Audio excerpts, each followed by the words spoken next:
The air in the bustling marketplace of Zorath-9 was thick with the scent of exotic spices and the hum of alien languages. Among the crowd, a young alien girl named Lyra moved quietly, her head bowed and her delicate, iridescent scales shimmering faintly under the twin suns. Lyra was a Zorathian, a species known for their beauty and fertility. But Lyra was different. She was infertile, a rare and shameful condition among her kind.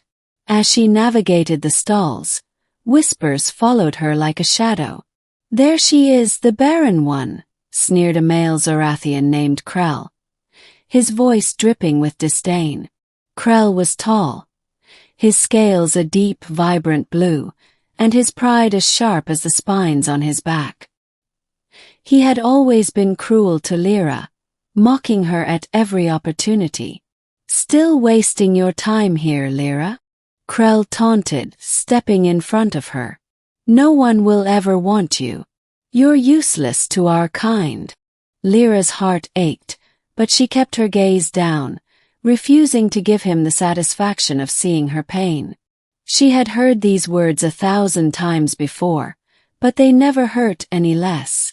She turned to leave, but Kael grabbed her arm, his grip firm. "Where are you going?" he sneered. "You should be grateful anyone even looks at you."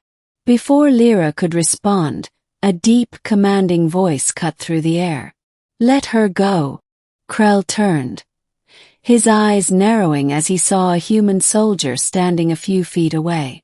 The man was tall and broad-shouldered, his uniform a stark contrast to the vibrant colors of the marketplace. His name was Captain Marcus Hale, and he had been stationed on Zorath-9 for the past 6 months. He had seen Lyra before, always alone, always quiet, and he had always felt a pang of sympathy for her. Kael smirked, releasing Lyra's arm. "What do you want, human?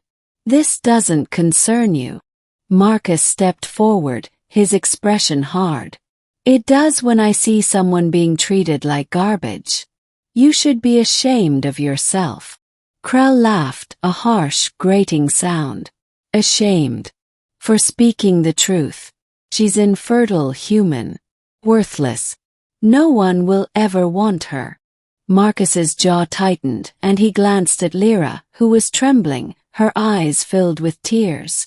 Without another word, he stepped between her and Kael, his presence a shield. "You're wrong," Marcus said, his voice steady. "She's not worthless. And if you ever speak to her like that again, you'll have to answer to me." Kael's smirk faltered, but he quickly recovered, his pride refusing to let him back down. "You humans are all the same," he spat. "Soft, weak. You don't understand our ways." Marcus didn't respond. Instead, he turned to Lyra, his expression softening. "Are you okay?" Lyra nodded, though her tears still fell. She had never had anyone stand up for her before, and the kindness in Marcus's eyes was almost too much to bear. "Come on," Marcus said gently.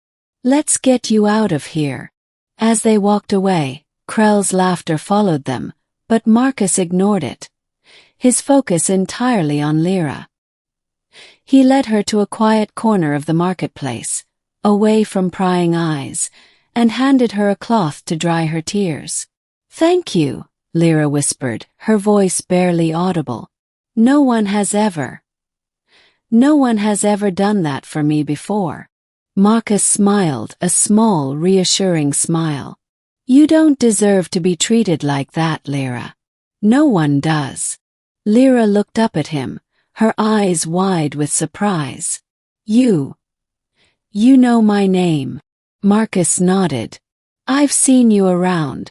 I wanted to talk to you before, but I didn't want to intrude."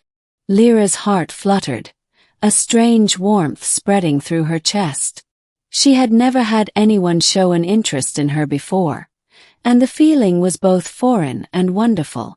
Over the next few weeks, Marcus and Lyra spent more time together. He would visit her in the marketplace, bringing her small gifts and listening to her stories. Lyra found herself opening up to him in ways she never had with anyone else. She told him about her life, her struggles, and her dreams. And Marcus listened. His presence a constant source of comfort and strength. But as their bond grew, so did the whispers. Kael and others like him couldn't understand why a human would waste his time with an infertile Zorathian. They mocked Marcus, calling him foolish and weak, but he ignored them, his focus always on Lyra. One evening, as the twin suns set and the sky turned a deep shade of purple, Marcus took Lyra to a quiet spot overlooking the city. The lights of Zorath 9 twinkled below them, and the air was filled with the soft hum of distant music. "Lyra," Marcus began, his voice hesitant. "There's something I need to tell you." Lyra's heart raced, her mind filled with 1,000 possibilities. She nodded, urging him to continue. "I know we come from different worlds," Marcus said, his eyes searching hers. "And I know there are people who don't understand what we have. But I don't care about any of that. All I care about is you." Lyra's breath caught, her eyes wide with disbelief. "Marcus." "I love you, Lyra," Marcus said, his voice firm and sure. "And I want to be with you, no matter what anyone else says." Tears filled Lyra's eyes, but this time they were tears of joy. She had never dared to hope for something like this, never dared to dream that someone could love her for who she was. "I love you too, Marcus," she whispered, her voice trembling with emotion. Marcus smiled, a bright, genuine smile that lit up his entire face. He reached into his pocket and pulled out a small, intricately carved ring. It was a human tradition, one he had learned about during his time on Earth. "Lyra," he said, his voice filled with love and determination. "Will you be my mate?" Lyra's heart swelled, and she nodded, her tears falling freely now. "Yes," she said, her voice strong and sure. "Yes, I will." As Marcus slipped the ring onto her finger, the world around them seemed to fade away. In that moment, it was just the two of them, bound together by a love that transcended species and worlds. When they returned to the marketplace, hand in hand, the whispers began again. But this time they were different. People stared in shock and disbelief, unable to comprehend what they were seeing. Kael was among them, his expression a mixture of anger and confusion. "You can't be serious," Kael spat, his voice filled with venom. "You're actually going to mate with her? A barren, worthless." Before he could finish, Marcus stepped forward, his eyes blazing with fury. "If you ever speak about Lyra like that again, I'll make sure you regret it," he said, his voice low and dangerous. Kael hesitated, his pride warring with the fear in his eyes. Finally he turned and walked away, his tail lashing in frustration. As the days turned into weeks, Marcus and Lyra's bond only grew stronger.